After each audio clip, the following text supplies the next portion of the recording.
hingar-bingar kampanye pilpres, caleg nasional menutupi kesempatan calon legislatif provinsi dan kabupaten menyampaikan visi misinya. Masyarakat kemudian tidak paham siapa yang mau dipilih. Betul. Akhirnya ruang-ruang komunikasi yang kemudian mungkin salah satunya adalah komunikasi, ya pilih nanti siapa yang kasih uang itu yang saya pilih. Cukup satu yang di negeri ini mengatur tentang pemilihan. Kan ini problem di kita. Saya kira banyak mereka teman-teman Komisi 2 pasti lebih tahu banyak masalah di undang-undang baik pemilu maupun pemilihan. Ada lagi yang sangat menarik ini, yang viral-viral Kak. Banyak sebenarnya yang viral-viral sekarang ini.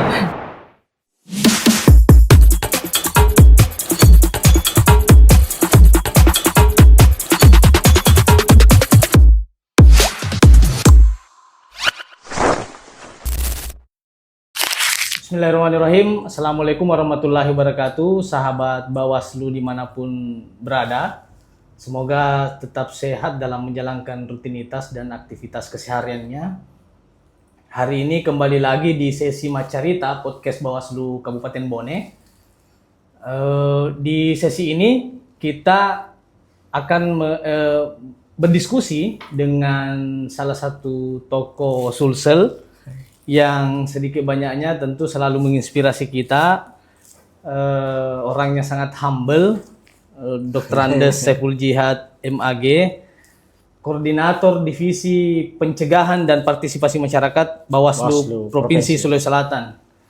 Sehat saja Kak? Alhamdulillah sehat. Alhamdulillah. Kalau Kak Ipul sudah sehat, suasana Allah sehat kita semua. Demokrasi di Sulsel berarti masih dalam keadaan aman-aman saja. Satu hal yang ingin kami sampaikan pada kesempatan ini adalah bahwa sebenarnya agenda podcast atau Macarita kita ini dengan Kak Ipul sudah kita agendakan sejak lama. Ya. Cuma selalu saja ada benturannya Kak. Entah kegiatan diundang di Jakarta, di provinsi, bahkan kami pernah datang ke provinsi tiba-tiba ada undangan ke Jakarta. Jadi itulah, tapi alhamdulillah malam hari ini kita sehat walafiat dan diberikan kesempatan oleh Tuhan untuk berdiskusi. Pertama-tama yang akan kami underline, sebenarnya banyak isu yang akan kami coba untuk diskusikan pada kesempatan ini, termasuk isu nasional dan isu daerah atau isu lokal. Tetapi sebelum masuk kepada soal substansi isu apa yang akan kita diskusikan, kami kan tentu men-tracking atau memprofiling data-datanya Kak Ipul.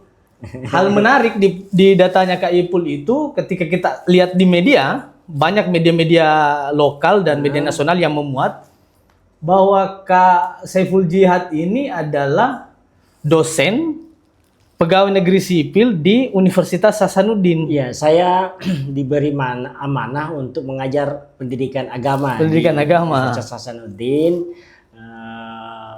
Saya sudah sejak 98 sekitar itu. 9899 berarti. Wah, berarti masa-masa reformasi sudah jadi dosen Kak.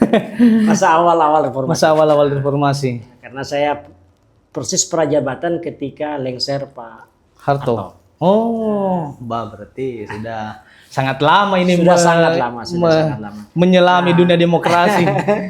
Nah, justru ini kan menjadi menantang karena kami di kampus ya memang di samping kegiatan aktivitas di kampus untuk membersamai adik-adik belajar tentang pendidikan agama yang lebih yang kontekstual, kami juga sebenarnya aktif bersama dengan teman-teman di program penguatan pendidikan yang diusung atau digagas oleh USAID. Ada program Decentralized Basic Education, ada program prioritas, semua di backup oleh USAID. Nah, kami aktif di sana untuk mencoba, termasuk aktif dengan teman-teman dosen, bagaimana kampus yang melahirkan guru menyiapkan tenaga guru yang betul-betul siap pakai. Kan kadang juga banyak kita rasakan kemarin-kemarin kampus ini melahirkan guru, fakta di bawah ketika mereka keluar apa matching dengan kebutuhan itu kadang tidak terpikirkan dengan baik. Sehingga banyak alumni setelah sekolah guru atau perguruan tinggi guru sampai ke bawah dia harus belajar kembali tentang kondisi di bawah. Betul. Nah, kami ajak kampus, kita desain problem pendidikan, kita identifikasi masalah pembelajaran di Sulsel, dan bukan hanya Sulsel, karena itu program di 9 provinsi. Jadi di Aceh, Sumut, Jatim, Jateng, Jabar itu ada. Nah, kita identifikasi masalahnya. Masalahnya apa sih dalam pembelajaran? Sehingga kemudian kita buat, oh kalau begitu modulnya begini. Kita buatkan modulnya, kita latih fasilitator nasional, melatih sampai provinsi, melatih sampai kabupaten, pelatih kabupaten, melatih dan mendampingi guru. Jadi program kami, catatan kami selama ini pelatihan guru yang banyak dilakukan, sering hanya dilatih, tidak dipastikan terlaksana di bawah. Nah, kami latih, setelah dilatih mereka mempraktekkan, didampingi oleh fasilitator selama 3 bulan. Setelah itu dievaluasi. Itu berjalan selama 5 tahun. 5 tahun di DBE, kemudian 5 tahun lagi di USAID Prioritas, mencoba melakukan model semacam itu. Nah, itu menarik. Jadi pembelajarannya ya model bagaimana belajar aktif. Jadi tidak ada di pelatihan kami tidak ada narasumber. Berarti tidak formal begitu ya, Kak? Tidak formal. Informal berarti. Dan itu juga yang saya praktekkan dalam pembelajaran di kampus. Di kampus. Jadi kadang jarang di kelas, belajar di luar, mengidentifikasi. Ketika bicara misalnya karena agama Islam, bicara etik misalnya, ya jangan hanya belajar di kampus, di dalam ruangan. Di luar kita bisa banyak belajar. Nah, menurut saya model ini adalah sebuah proses. Ini juga sering kritik kita. Ketika mengajarkan demokrasi, maka mestinya juga kita mempraktekkan sistem dan model pembelajaran demokrasi. Jangan mengajarkan materi demokrasi, tapi model pembelajaran kita tidak mengakomodir nilai-nilai demokrasi. Nah, dari situ tertarik tentang isu demokrasi. Kemudian saya memang di 2003-2004 sempat jadi panwas. Sempat jadi panwas. Kemudian ada setelah itu kemudian ada kegiatan-kegiatan kayak kami sempat juga jadi aktif sebagai direktur di LKPMP yang salah satu mitra konsorsium JPPR. Nah, ya betul. Sehingga kemudian menjadi masih eksis sekarang JPPR. Masih eksis. Lembaga LKPMP juga lembaga kajian pesantren dan masyarakat itu masih eksis sampai sekarang di Makassar. Kami pernah jadi direktur di sana. Nah, kita ajak teman-teman untuk memantau sampai ke Sulawesi Barat, kita distribusi pemantau. Nah, sejak itu tertarik dengan isu-isu demokrasi. Nah, ketika 2016 kami selesai di program USAID, kemudian 2018 ada pendaftaran. Adik-adik mengatakan, "Ayo Kak, kita daftar." Akhirnya adik-adik kemudian diskusi dengan teman-teman, akhirnya daftar. Nah, kemudian diterima sebagai salah satu anggota Bawaslu di Provinsi Sulawesi Selatan. Itu sekilas.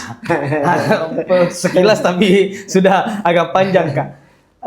Memang karena Kak Ipul ini kalau kita dengar yang disampaikan tadi, basic advokasinya terhadap dunia akademik dan dunia luar akademik memang sangat masif ya, Kak? Iya, itu yang kemudian menjadi ruang-ruang kita. Membuka ruang itu. Membuka ruang-ruang dan mencoba gabung dengan teman-teman adik-adik bahwa kita ini tidak bisa jalan sendiri. Betul. Harus kolaborasi, jalan bareng untuk menguatkan nilai-nilai demokrasi di masyarakat kita. Betul. Berarti tapi yang awal itu Panwas kabupaten atau Panwas ad hoc yang di kecamatan, Kak? Enggak, Panwas Kota Parepare. Panwas Kota Parepare. Oh iya, berarti memang ada basic sebelum menjadi penyelenggara permanen, ada basic di masih Panwas ya kabupaten kotanya dulu. Itu saya baru selesai, ada ruang masuk, kemudian apa namanya? Betul. Berarti sempat jeda, Kak ya? Ya, fokus di kampus. Fokus di kampus, kemudian fokus di isu-isu pendidikan. Ya. Isu pendidikan, pelatihan guru, menyiapkan tenaga guru di kampus dengan teman-teman kayak UNM, UIN, Alauddin yang khusus pada penyiapan tenaga guru. Betul. Selanjutnya, Kak, kalau misalnya kita dengar tadi bahwa Kak Ipul ini memang basic advokasi, kemudian karena alasan-alasan tertentu bahwa ada niatan untuk mengabdi lebih jauh ke penyelenggara pemilu, saya hanya ingin menggarisbawahi sedikit, Kak. Kan kalau kita jadi dosen ini tidak intervensi, saya mau bicara soal intervensi atau minimal desakan-desakan lah.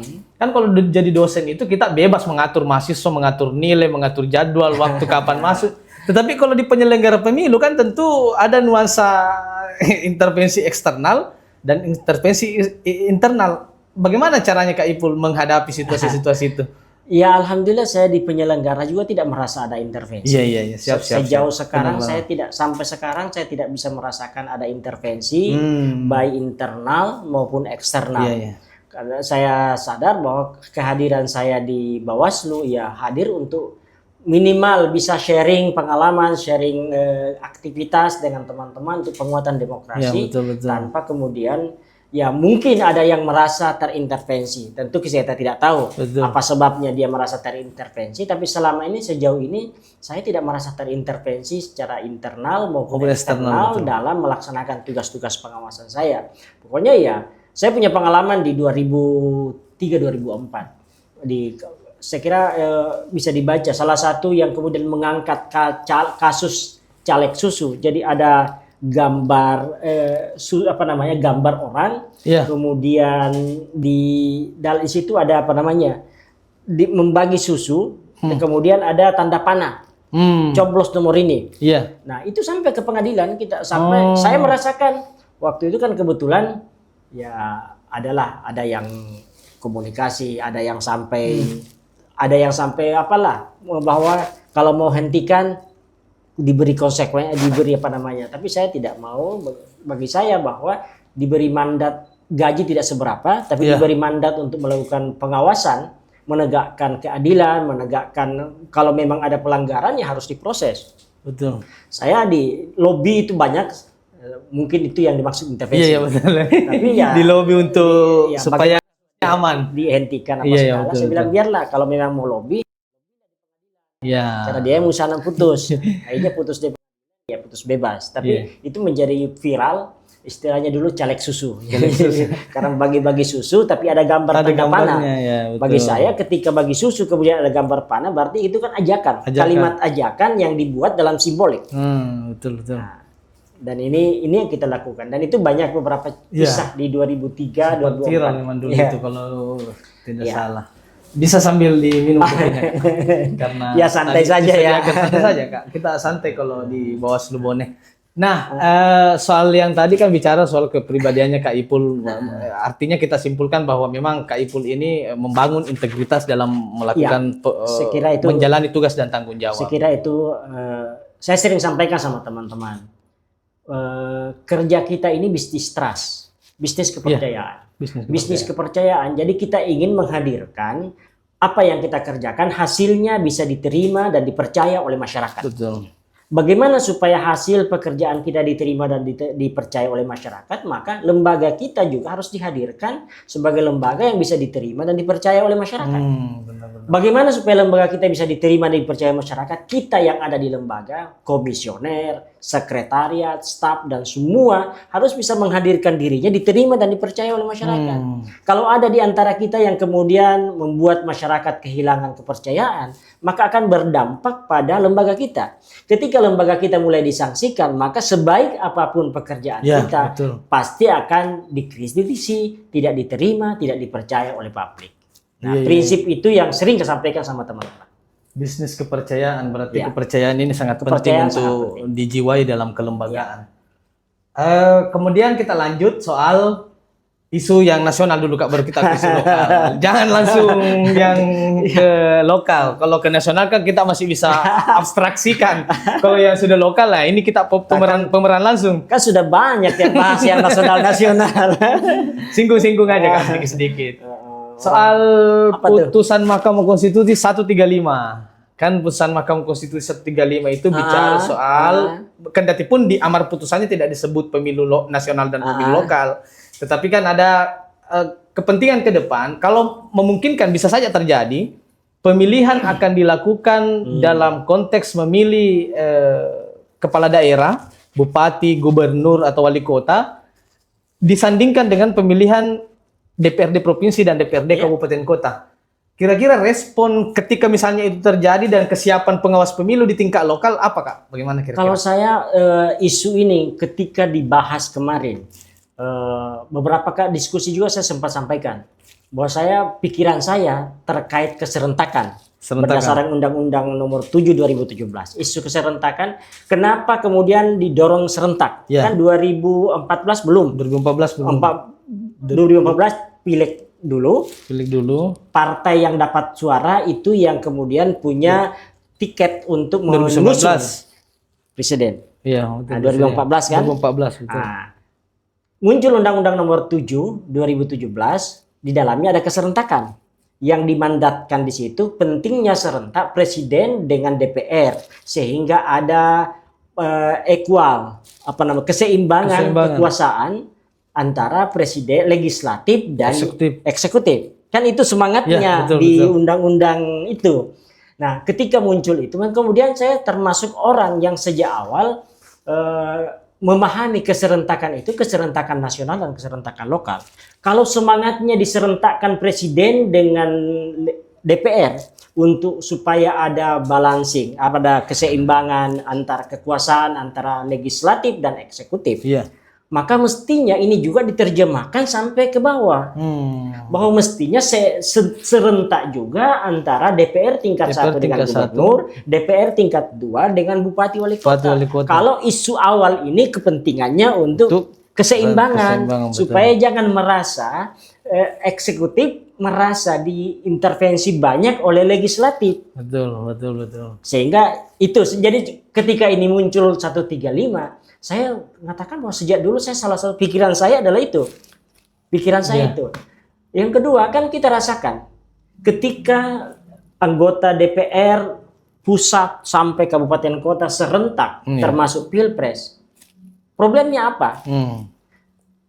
Kampanye di tingkat nasional Presiden dan DPR pusat itu menutupi kesempatan bagi DPR provinsi, DPR kabupaten untuk menyampaikan visi misinya.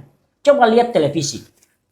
Isinya televisi adalah kampanye isu nasional. Pilpres nasional. Akhirnya isu politik tingkat lokal tidak terlalu diperhatikan. Masyarakat kemudian tidak paham siapa yang mau dipilih.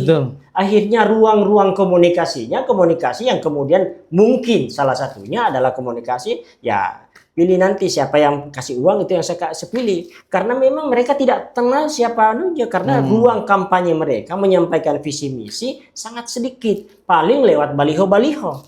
Sehingga itu juga kritik saya tentang kampanye kemarin mulai 2019. Bahwa hingar-bingar kampanye Pilpres, caleg nasional menutupi kesempatan calon legislatif provinsi dan kabupaten menyampaikan visi misinya. Jadi, akhirnya dibungkus isu-isu lokal, politik lokal itu dengan isu nasional. Tidak muncul. Padahal ini penting dipahami oleh publik daerah bahwa kenapa saya pilih ini karena dia memperjuangkan isu yang punya kepentingan dengan saya. Tapi ini kan tidak muncul, dibungkus oleh kepentingan nasional. Apalagi kalau barengan dengan Pilpresnya. Sehingga saya sejak dulu berpikir bahwa mestinya DPR tingkat provinsi barengan dengan gubernur, DPR tingkat kabupaten kota barengan dengan wali kota bupati. Supaya ini balancing, ada ruang mereka menyampaikan gagasan mereka termasuk siapa yang, ini kan di situ kan kemudian muncul koalisi-koalisian dengan siapa untuk mendukung siapa.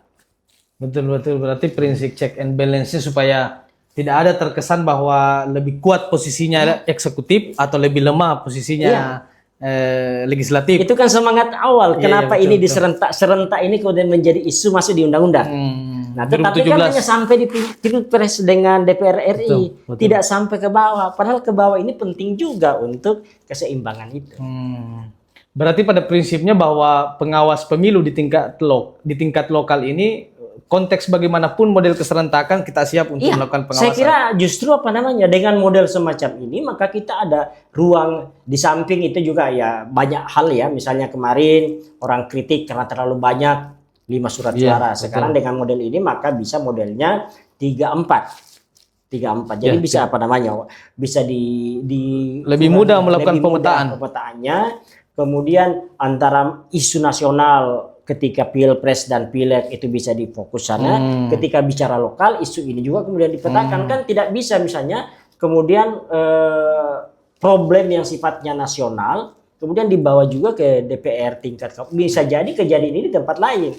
Kejadian lokal kita bisa buat juga identifikasi masalah yang bisa menjadi pemetaan baik pemetaan kerawanan, pemetaan strategi pengawasan itu bisa lebih memudahkan penyelenggara pemilu tingkat lokal. Ya di tingkat kita di bawah. Iya, berarti pada dasarnya pengawas pemilu di tingkat lokal siap dengan kondisi desain pemilu kalau apapun. Saya pandang bahwa kita sangat siap. Siap. Apapun modelnya, bagaimana modelnya, ya kita siap. Tinggal memang kemudian kita berharap bagaimana kemudian dibarengi dengan penyusunan regulasi teknis agar kemudian memudahkan implementasi di lapangan. Siap, benar sekali Kak. Jadi prinsip check and balance harus dikuatkan dan posisi kelembagaan pengawas pemilu harus siap untuk memastikan bahwa pelaksanaan demokrasi di tingkat lokal itu berjalan sesuai dengan keinginan bersama. Kemudian Kak, kan dari sisi itu tadi bahwa desain pelaksanaan pemilu ke depan kan kita belum juga bisa memastikan karena lagi dalam proses penggodokan di Komisi 2. Dan ada lagi yang sangat menarik ini, yang viral-viral Kak. Banyak sebenarnya yang viral-viral sekarang ini. Penguatan kelembagaan Bawaslu melalui putusan Mahkamah Konstitusi 104.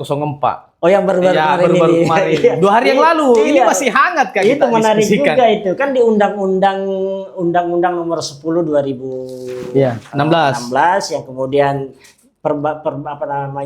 revisi terakhir di Undang-Undang Nomor 6 tahun 2020 ya. 20. Nah, di pasal 139 mana Bawaslu memberi rekomendasi. Jika ada pelanggaran administrasi yang dilakukan oleh KPU.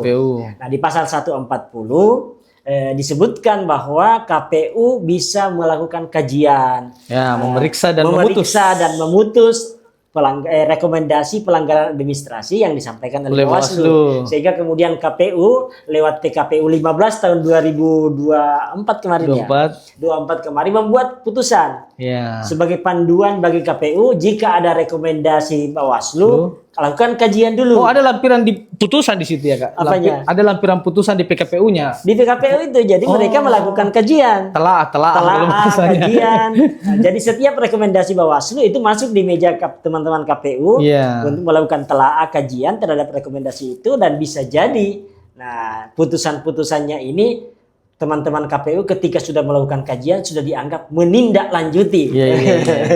Soal kemudian sesuai dengan rekomendasi itu atau tidak itu bukan soal lain. Mereka soal sesuai dengan apa? Kan biasanya teman-teman Bawaslu tidak langsung juga mengatakan harus begini. Ya harus begini. Nah, tapi kembalikan ke normanya. Di norma di situ teman-teman bukan kajian lalu mengatakan dari berdasarkan hasil kajian analisis teman-teman KPU inilah yang dilakukan oleh KPU. Nah, menurut saya kira putusan MK ini menarik. Jadi suatu isu yang menarik, yang strategis bagi Bawaslu. Dan mudah-mudahan ini menjadi catatan juga. Ini kan problem kita. Kalau undang-undang pemilu kan jelas. Undang-undang pemilu kan jelas. Pelanggaran administrasi diputus lewat adjudikasi oleh KPU. Sehingga bunyinya putusan. Dan wajib dilaksanakan oleh KPU. Jadi dia hanya melaksanakan setelah diputus oleh Bawaslu. Itu undang-undang pemilu. Undang-undang pemilihan ini tidak rekomendasi. Rekomendasi itu diperiksa, lalu diputus oleh KPU, ditelaah. Nah itu. Nah dengan adanya putusan ini kan sudah menyamakan bahwa rekomendasi itu dimaknai putusan. Harus putusan. Nah memang diskusinya adalah saya kira diskusi di RI juga sudah pasti, Bawaslu RI juga sudah pasti diskusikan bahwa yang paling penting setelah adanya putusan MK ini membuat Perbawaslu mengatur tentang itu, bahwa pelanggaran administrasi ini ketika tahapan pilkada itu harus diputus. Nah, kalau itu putusan maka mesti ada forum adjudikasi. Betul. Karena namanya putusan, pasti ada adjudikasi. Nah, ini yang belum ada teknisnya, persidangannya. Nah, nanti saya kira Bawaslu pasti akan segera mengeluarkan itu bahwa untuk memutus harus lewat adjudikasi dan kemudian hasil putusan itu diserahkan ke KPU untuk dilaksanakan. Nah, ini semakin memperkuat yang kata MK kemarin tidak berkepastian hukum karena ini jelas. Jadi lain yang dimaksud rekomendasinya Bawaslu, lain hasil kajian teman-teman. Tapi mau ditolak inilah kajian mereka. Dan itu kemudian berdasarkan pasal 140 bahwa mereka memeriksa, hasil pemeriksaan mereka, hasil telaan mereka, hasil kajian mereka berdasarkan PKPU 15. Beginilah putusannya. Padahal kan kalau misalnya bicara soal rekomendasi memang melemahkan produk hukumnya Bawaslu, karena boleh dong misalnya KPU mengatakan boleh dong kita menelaah dulu. Iya. Telaah itu kan tindak lanjut. Dan di mana tindak lanjut? Di mana tindak lanjut? Sehingga mana tindak lanjutnya? Kami sudah telah. Makanya kalau putusan selesai. Kalau tidak bisa harus dilaksanakan. Dan ini juga harapan kita juga. Mudah-mudahan di DPR ini cepat diproses di prolegnas agar undang-undang pemilu dan pemilihan disatukan. Satu. Kodifikasi. Jadi, atau bagaimana apa modelnya kodifikasi atau apa silakan. Omnibus law silakan. Tetapi kemudian cukup satu yang di negeri ini mengatur tentang pemilihan. Kan ini problem di kita. Problem di penyelenggara. Misalnya terkait dengan kasus politik uang. Kasus politik uang di Undang-Undang Pemilu di pasal 523 ya, di huruf A, pada masa kampanye yang itu pihak peserta, tim kampanye, pelaksana kampanye jika melakukan praktik politik uang, memberi atau menjanjikan uang atau materi lainnya, konsekuensinya ada hukumannya. Tapi ada 3 subjeknya: peserta, tim kampanye, pelaksana kampanye. Pada hari tenang 3 juga. Peserta, tim kampanye, pelaksana kampanye. Nanti pada hari H baru frasenya setiap orang. Setiap orang. Nah, di Undang-Undang Pilkada atau Undang-Undang Pemilihan tidak mengenal hari H, tidak sama semua. Mulai kampanye, mulai masa tenang, setiap orang. Jadi ini kan frase ini berbeda. Iya, betul. Sehingga kadang kita problem implementasi di lapangan, apalagi di pemilu 2024. 1 tahun 2 agenda pemilu yang beda regulasi dipakai. Nah, penanganannya 3+2 di Undang-Undang Pemilihan menggunakan hari kalender, sementara di Undang-Undang Pemilu 7+7 menggunakan hari kerja. Nah, ini harus mestinya diseragamkan karena setengah mati kita. Undang-Undang Pemilihan, jika yang bersangkutan dilaporkan atau ditemukan dan kemudian diproses, dalam prosesnya dia menghilang 14 hari, maka itu daluarsa. Karena tidak ada sistem penanganan pemeriksaan maupun sidang in absentia. Ya, betul. Kalau sementara di pemilu ada. Jadi beberapa hal ini saja isu ini kalau saya disatukan, kasihan kita penyelenggara. Karena menyikapi perbedaan ini di 2024 kan setengah mati kita. Ada tahapan gesekan. Si A melanggar politik uang, pemilu, tapi pemilu. Si B melanggar politik uang, pemilihan. Penyikapan kita berbeda. Betul. Masyarakat apa ini? Nah, kita tidak bisa dibagi 2 ini. Tidak bisa. Penyelenggaranya kan kemudian masyarakat jadi bingung. Itu setengah mati. Nah, memang menjadi mandat harapan kita, bapak-bapak kita di DPR RI ini diprioritaskanlah agar undang-undang pilkada, undang-undang pemilihan dengan undang-undang pemilu disatukan aja. Memang sudah saatnya undang-undang yang mengatur tentang pemilu atau pilkada itu disatukan untuk memberikan kemudahan bagi masyarakat mudah memahami regulasinya.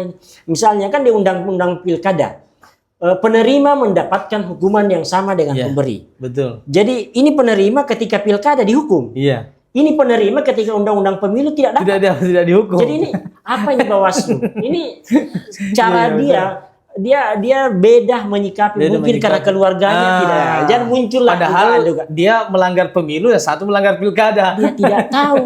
Masyarakat mau apa namanya? Benar kan? Karena mereka masyarakat semuanya ada pemberian uang. Padahal ini kaitannya dengan pemilu, ini kaitannya pilkada.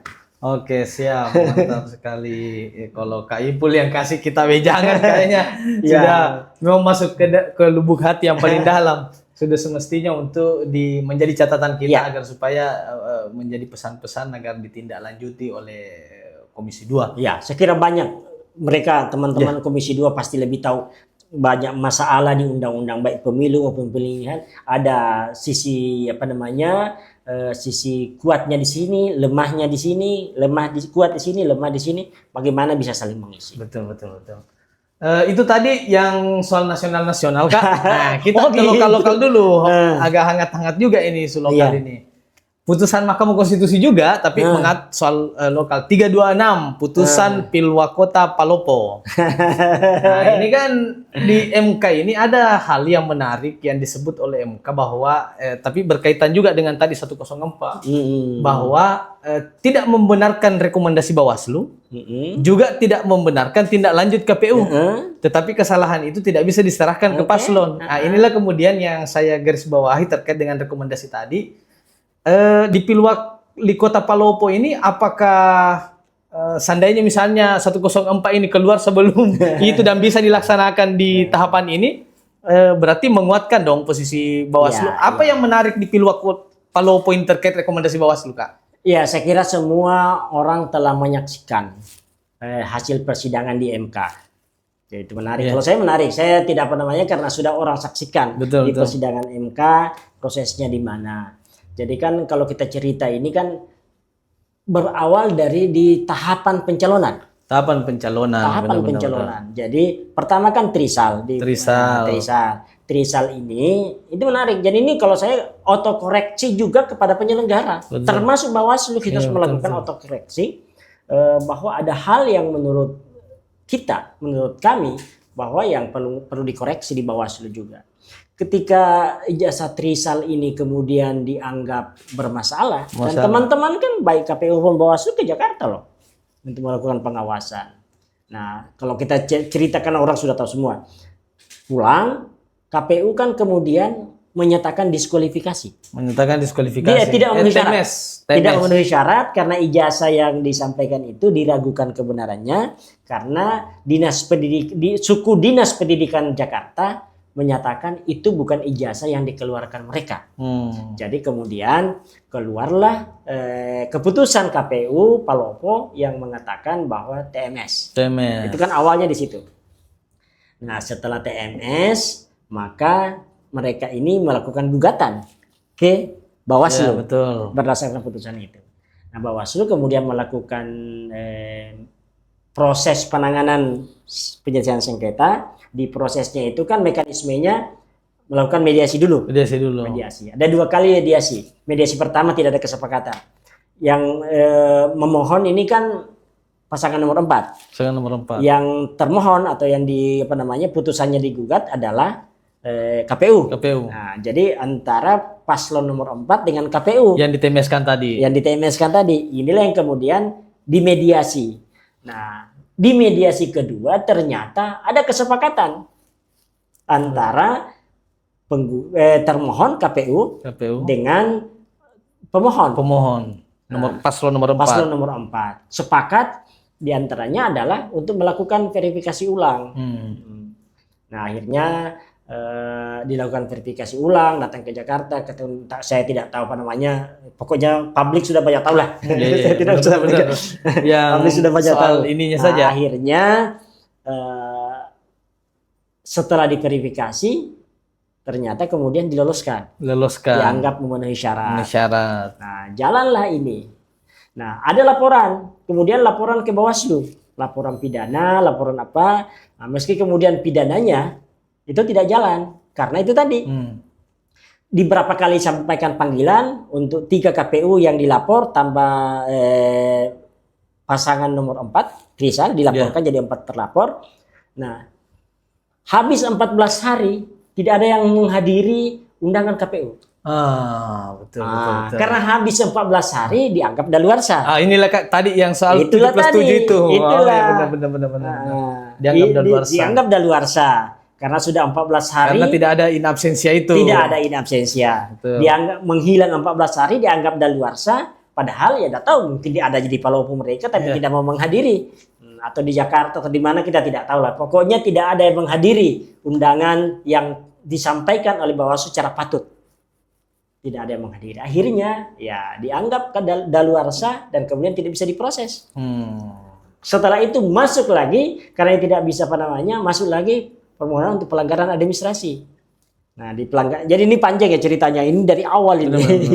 Nah, administrasi itu kemudian ya pada akhirnya dinyatakan bahwa karena ini sudah dianggap jalan dan sudah lama, waktunya sudah habis. Kan Habis. ada waktunya. Ya, betul. Nah, sehingga tidak bisa lagi. Akhirnya oke. Lanjut. Laksanakanlah pemilu. Di belakang di MK setelah selesai pihak nomor 4 ini, pasangan nomor 4 kan menang. Meski menangnya sekitar 500-an suara kalau salah, selisih menangnya. Nah, digugat dengan menggunakan, jadi bukan lagi hanya selisih suara tapi prosesnya ini. Nah, sampai dihadirkan suku dinas apa segala, ditanya. Akhirnya MK berkesimpulan bahwa ini memang tidak bersyarat. Akhirnya diskualifikasi. Karena diskualifikasi, maka putusannya adalah pasangan calon wali kota atas nama Trizal diskualifikasi, lalu kemudian dibuat PSU dengan memberi kesempatan pada partai pengusung pendukung untuk mengajukan calon baru pengganti Trizal. Nah, Ahmad Syarifuddin yang sebagai di putusan MK ya tetap tidak perlu lagi diverifikasi karena dia sudah mau jadi calon wali kota atau wakil wali kota, tidak perlu lagi diverifikasi. Ya, itu bunyinya juga di putusan MK. Sudah di pencalonan, sudah pencalonan. Jadi yang perlu diverifikasi hanya calon pengganti. Nah, akhirnya masuk Naili, istrinya Pak Trizal. Naili ini yang kemudian mendaftarkan. Nah, di belakang prosesnya ini berjalan, ada kasus lagi temukan. Informasi awal yang disampaikan masyarakat tidak melapor, jadi kemudian teman-teman juga kemudian memproses, misalnya terkait Naili yang dicurigai SPT-nya, kan itu di persyaratan adalah menyampaikan laporan tentang SPT bahwa dia telah membayar pajak 5 tahun berturut-turut.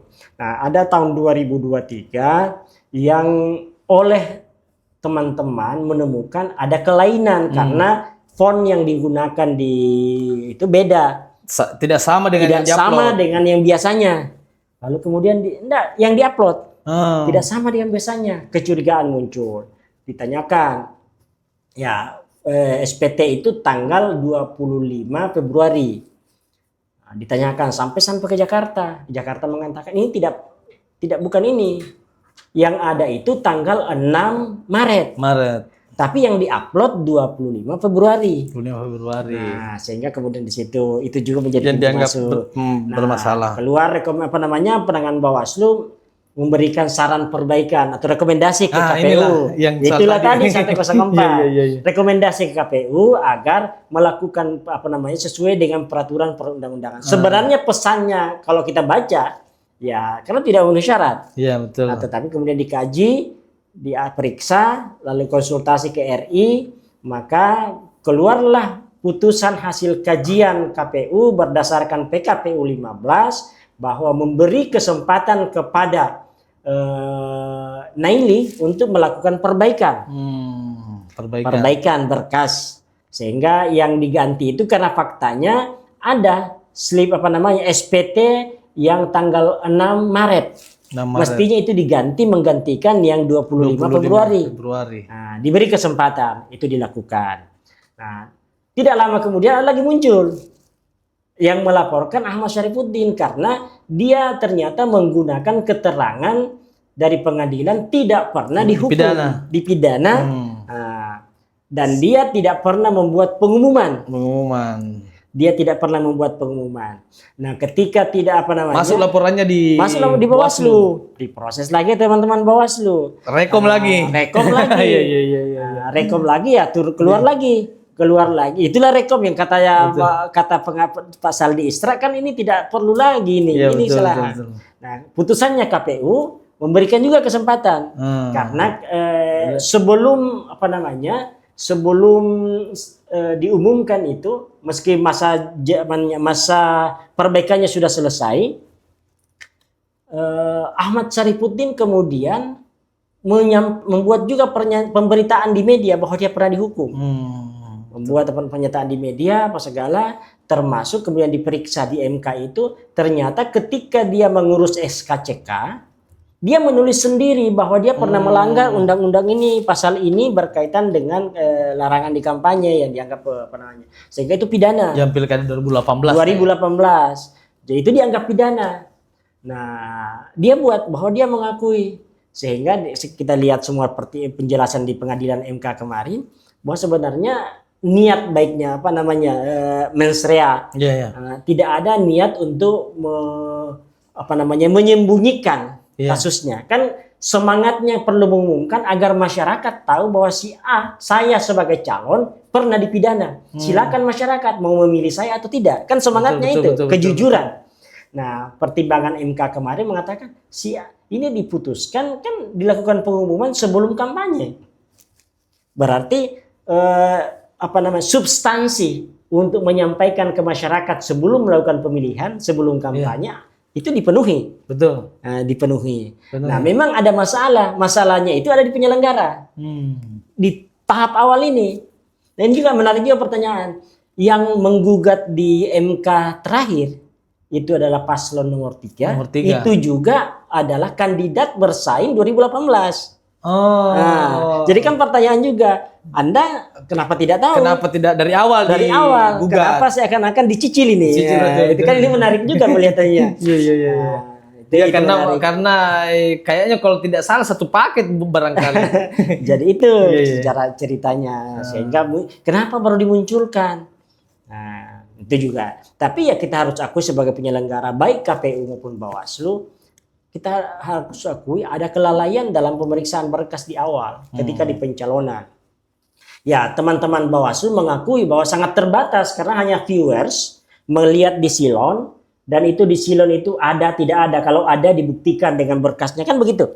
Nah, tapi kan centang-centangnya itu kita tidak punya akses untuk melihat itu berkasnya. Hanya melihat itu saja. Jadi teman-teman kemudian terbatas untuk itu.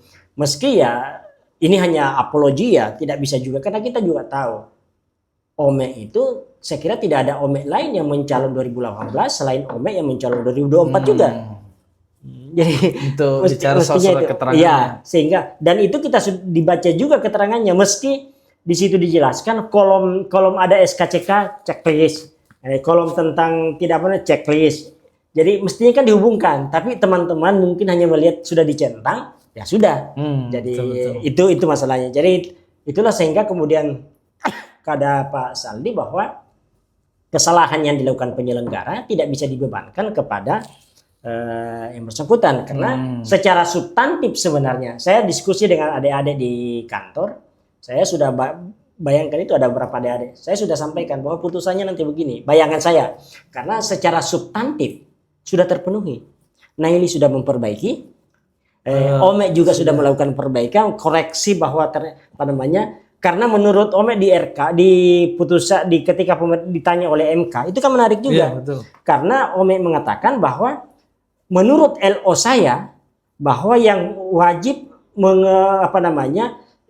yang dimaksud dengan putusan pengadilan itu jika ancaman hukumannya lebih dari 5 tahun. Kan Ome juga sampaikan begitu, Mas Syarifudin. Nah, ancaman hukuman saya ini ancaman hukuman yang tidak lebih dari 5 tahun sehingga saya perlu mengurus surat keterangan tidak pernah dipidana dengan ancaman hukuman 5 tahun dari pengadilan. Jadi uruslah itu. Dia tulis di SKCK-nya pernah melanggar undang-undang pasal itu, tapi dia memahami bahwa menurut penjelasan LO yang disampaikan hasil konsultasi dengan teman-teman KPU, bahwa yang dimaksud dengan itu adalah yang melakukan pelanggaran hukum, ancaman pidananya lebih dari 5 tahun. Lebih 5 tahun. Jadi ini menarik. Menurut saya otokritik untuk kita penyelenggara, bahwa mungkin perlu sosialisasi yang lebih masif, pemahaman yang lebih clear kepada siapapun agar masyarakat di bawah siapa yang punya kepentingan tidak dirugikan dengan putusan kita yang tidak cermat. Iya, benar. Salah satu sebenarnya implikasi dari pemisahan undang-undang pemilu dan undang-undang pilkada itu tadi. Iya. Karena kan kalau tidak salah itu pengaturan mengenai pelanggaran administrasi pemilu dengan pilkada juga berbeda per Bawaslunya. Misalnya di pelanggaran administrasi per Bawaslu 9 2024 yang kemudian hasil daripada penanganan pelanggarannya Bawaslu adalah rekomendasi. Kalau di pemilu kan putusan. Inilah kemudian yang juga menjadi problematika. Saya rasa putusan Mahkamah Konstitusi 326 itu berkaitan Pilkada Palopo menjadi dasar juga MK untuk menguatkan posisi rekomendasi dan menjadi putusan di Bawaslu di putusan 104 kemarin. Ya, jadi mudah-mudahan barangkali itu menjadi triggernya, Kak. Saya kira itu termasuk ini putusan MK menurut saya mendorong agar teman-teman, bapak-bapak, ibu-ibu kita di DPR ini menjadi atensi bahwa tidak ada lagi tawar-menawar antara undang-undang pemilu dan pemilihan mesti disatukan. Supaya jangan lagi persepsi berbeda. Kan banyak norma di situ yang perlu di-clearkan antara satu dengan yang lain sehingga masyarakat mudah diedukasi, juga kita penyelenggara juga mudah melaksanakan, tafsir juga bisa lebih karena tidak multitafsir lagi. Tidak multitafsir lagi. Oke. Itu tadi yang sebenarnya sudah sangat berat ini diskusinya. Kalau sudah bicara soal yang nasional dengan soal yang lokal tadi, Pilwakot Palopo, karena Pilwakot Palopo menarik. Menjadi atensi nasional, kan turun semua itu, Komisi 2 turun, karena terus memang TNI. punya sejarah. Palopo 2013 kantor bupati, kantor dibakar, kantor harian Palopo kantor KPU dibakar. 2018 waktu itu ada dugaan pelanggaran yang dilakukan oleh calon bupati yang incumbent melakukan mutasi. Nah, itu kan melanggar pasal yang 6 bulan kayak itu, 6 bulan. Iya, 6 bulan sebelum dan sesudah. Yeah. Nah, kena sehingga kemudian Bawaslu mengeluarkan rekomendasi ke KPU untuk melakukan diskualifikasi. Nah, KPU karena memeriksa, memutus hasil rekomendasi, maka kemudian DKPP mereka tidak mau mendiskualifikasi. Mereka tetap meloloskan. Itulah hasil pemeriksaan. Betul, hasil kajian, hasil analisis teman-teman KPU, telaah, kemudian tidak dilakukan diskualifikasi. Karena KPU tidak melakukan diskualifikasi, ya ada yang laporkan ke DKPP. DKPP menganggap bahwa wajib KPU melaksanakan rekomendasi. Dia mengabaikan kewajibannya, maka kemudian dipecat. Jadi tahun 2018 5 anggota KPU dipecat oleh DKPP. Ya benar. 2024 gara-gara kasus ini 3 anggota KPU masih ada irisannya dengan rekomendasi juga. Iya, sih itu juga. Karena makanya penting untuk disatukan saja ini. Ikut Palopo ini menarik. Pengawas pemilu diberikan kewenangan untuk memutus saja. Menghasilkan putusan, karena kalau rekomendasi masih mengambang kekuatan hukumnya. Itu fakta yang telah kita rasakan, kita alami, yang mestinya menjadi pelajaran besar untuk kita. Bagi bapak-bapak kita di DPR melihat pentingnya ini untuk ditata ulang sistem kepemiluan kita.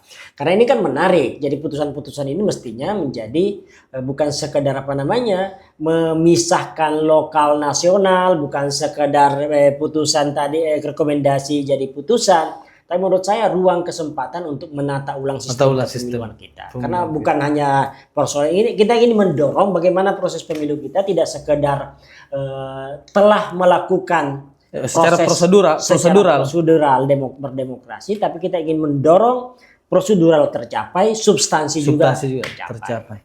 Betul, prosedural tercapai, substansi juga tercapai. Itulah harapan kita terhadap pelaksanaan pemilu dan pemilihan ke depan. Nah, karena ini sudah berat-berat, Kak, kayaknya paling berat di seluruh sesi diskusi Macerita. Jadi nantilah kalau misalnya teman-teman punya pertanyaan dan punya masukan-masukan masih bisa kita siapkan di kolom komentar. Selanjutnya ini yang mengakhiri diskusi kita, Kak. Kami minta ada semacam closing statement dari Kak Ipul terkait dengan harapan ke depan dan di masa non tahapan apa yang harus dilakukan oleh Bawaslu. Karena pelaksanaan sesi Macerita ini ada di Bawaslu Bone, ya dikhususkan untuk pesan-pesannya ke Bawaslu Bone, Kak. Karena kan kita ini, Bawaslu Bone ini berupaya di masa non tahapan untuk terus eksis pada soal ruang publikasi. Iya, ini menarik menurut saya. Saya kira apa yang dilakukan Bone ini sesuatu yang menarik. Ini yang mesti kita dorong. Saya sangat mengapresiasi model-model semacam ini yang mesti dilakukan, melakukan edukasi.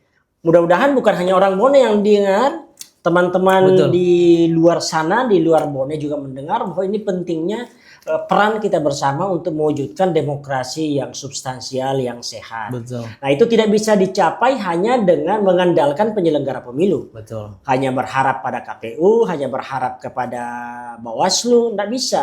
Karena ini adalah tanggung jawab bersama. Jadi semua masyarakat punya tanggung jawab. Ruang ini ruang macerita, saling bercerita untuk saling menginspirasi, saling mengedukasi, saling mengingatkan bahwa tanggung jawab menjaga kualitas pemilu ini ada di kita. Betul. Praktik politik uang yang dianggap merusak itu kan gampang dikelabui. Mana tahu Bawaslu ketika transaksi politik uang menggunakan OVO, menggunakan Dana, menggunakan aplikasi-aplikasi teknologi, kan gampang.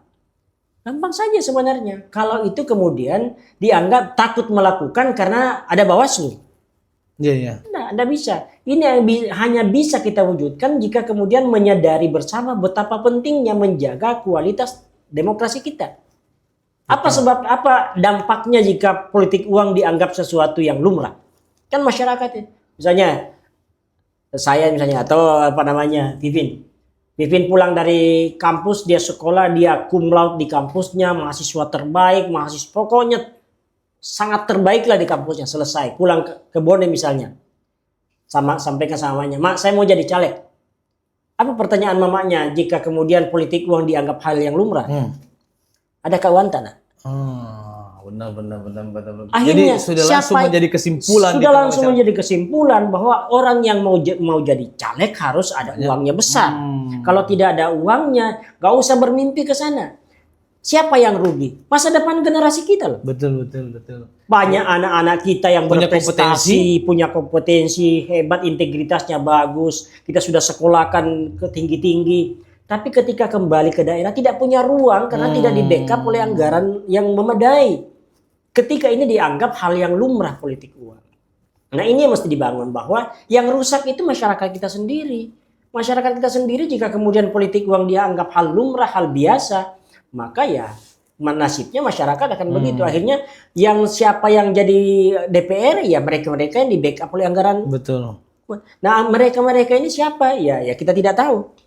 Tapi anak-anak kita yang sudah sekolah, berprestasi apa segala, akhirnya tidak punya ruang karena tidak didukung. Itu salah satu dari sekian banyak dampak politik uang. Nah, ini yang harus dibangun kesadaran di masyarakat. Nah, ruang-ruang mana? Podcast ini salah satunya. Membangun jejaring. Nah, kita di Bawaslu Sulsel mendorong teman-teman. Misalnya di Pangkep sudah ada desa yang sudah membuat peraturan desa demokrasi. Nah, itu menjadi payung. Kenapa kita dorong agar kemudian masyarakat desa sendiri yang punya kesadaran pentingnya membangun demokrasi.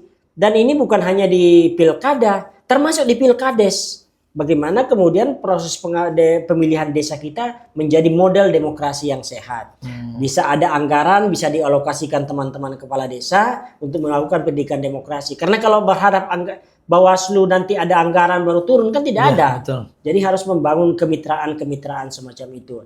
Program-program lain misalnya itu terus kita dorong. Kemarin kita sudah ketemu di provinsi dengan Kuarda Pramuka untuk mengaktifkan kembali membentuk di provinsi Satuan Gugus Tugas Saka Adiasta untuk Pramuka di kabupaten. Di Bone kan sudah ada SK Kuarcap tahun depan kayaknya ya, sudah ada SK Kuarcap. Nah, tinggal ini bagaimana kita mengaktifkan. Bisa kantor Bawaslu menjadi ruang anak-anak Pramuka untuk belajar. Kan ada 3 krida pengawasan, krida pencegahan, krida penanganan pelanggaran dan sengketa. Setiap krida ada 2 tanda kecakapan khusus, diberi lambang. Nah, untuk bisa dapat lambang-lambang itu dia harus kuasai materi pencegahan, dia harus kuasai materi pengawasan, dia harus kuasai penanganan pelanggaran. Pangkatannya kayaknya. Iya, jadi apa namanya? Dan itu kan anak-anak pramuka kita senang. Nah, kita dulu pernah juga buat, ini lagi kita coba dorong lagi untuk lomba video pendek. Jadi masuk di SMA, SMK, Madrasah Alia buat video pendek. Apa video pendeknya? Tentang bahaya politik uang. Minimal dengan cara ini anak-anak yang terlibat di video, nonton video itu teredukasi betapa bahayanya politik uang. Lalu kemudian video mereka supaya lebih dikoordinir oleh Bawaslu, diupload di YouTube Bawaslu. Lalu kemudian anak-anak ini men-share. Siapa yang paling banyak share-nya salah satu indikator. Nah, termasuk juga apa namanya? substansi pesan yang disampaikan, jadi dinilai. Jadi penilaiannya substansinya, termasuk siapa yang paling banyak like, banyak share, komen. Nah ini juga bisa membuat YouTube Bawaslu, Facebook Bawaslu, Instagram Bawaslu lebih banyak dikenal publik oleh anak-anak SMA, pemilih-pemilih pemula. Ini juga bisa strategi teman-teman di Humas untuk mendorong itu. Jadi buat kita dulu di awal itu, waktu saya ingat betul, saya 4 kabupaten, saya hanya komunikasi ke Dinas Pendidikan, Kemenak untuk menyiapkan hadiahnya. Karena tidak ada anggaran di Bawaslu. Ini diuji coba. Di Pindrang pertama, ramai sekali. Jadi itu kemudian kepala cabang dinasnya, Kemenaknya Pergala, beberapa kemudian kontribusi untuk memberi piala. Nah, itu kan menarik. Bawaslu juga ada kumpul-kumpul beri piala. Jadi ada, bahkan di Pindrang itu ada SMA yang kita beri apresiasi, dari SMA yang teman-teman yang berkebutuhan khusus. Buat disabilitas. Jadi buat video dengan bahasa isyarat mereka, itu menarik juga. Menarik ya? Menarik. Jadi bisa kemudian menjadi ruang-ruang edukasi. Sangat banyak sebenarnya ide-ide kreatif yang bisa kita dorong untuk kepentingan apa? Membangun pemahaman masyarakat, publik tentang pentingnya menjaga nilai demokrasi. Ya, menarik kesimpulannya dan closing statementnya. Kalau bicara dengan Kak Ipul ini memang kita sangat banyak sekali inspirasinya. Nanti insya Allah ke depan ini setelah podcast ini kita akan lapor ke pimpinan dan kemudian meminta pencerahan terkait dengan saran-sarannya Kak Ipul bahwa bolehlah misalnya kita pertimbangkan terkait dengan yang tadi lomba-lomba dan seterusnya kalau misalnya memungkinkan kita laksanakan di masa non tahapan ini, dan itu karena memang inovasi yang penting untuk di masa non tahapan. Bahkan bisa kan ini anak-anak SMA juga butuh, kayak kita kasih sertifikat ini bisa juga menjadi salah satu tiket mereka untuk masuk di perguruan tinggi lewat jalur kan itu. Jadi ruang-ruang itu kita buka masuk. Jadi banyak sebenarnya bisa dilakukan, desa, Saka Adiatsa, ini semua banyak. Belum lagi program-program lain yang bisa kita dorong. Siap, baik, terima kasih banyak Kak atas waktunya. Pokoknya senanglah di Mas Carita ini. Bisa-bisa tidak selesai satu malam bisa bercerita kita. Karena memang ruangnya ruang Mas Carita Kak. Kita sudah hadirkan banyak tokoh-tokoh juga, pegiat-pegiat pemilu. Penting dilibatkan semua, sehingga menjadi konsen bahwa Bawaslu tidak bisa bekerja sendiri. Siap. Harus melibatkan banyak. Terima kasih banyak Kak atas waktunya. Teman-teman sekalian, sahabat Bawaslu yang sangat kami banggakan, semoga sesi kali ini, sesi Mas Carita, bermanfaat buat teman-teman semua. Dan apabila ada komentar atau tanggapan atau masukan kepada Bawaslu dalam konteks pelaksanaan kegiatan di non tahapan, bisa di kolom komentar. Dan kita siap untuk fasilitasi. Di sini ruangannya adalah ruangan berdiskusi untuk semua dan semua kalangan bisa mengakses ruangan ini. Sekian dari kami, semoga bermanfaat. Akhirul kalam, wassalamualaikum warahmatullahi wabarakatuh. Waalaikumsalam. Kita salam awas dulu Kak. Bersama rakyat, awasi pemilu. Bersama Bawaslu, tegakkan keadilan pemilu.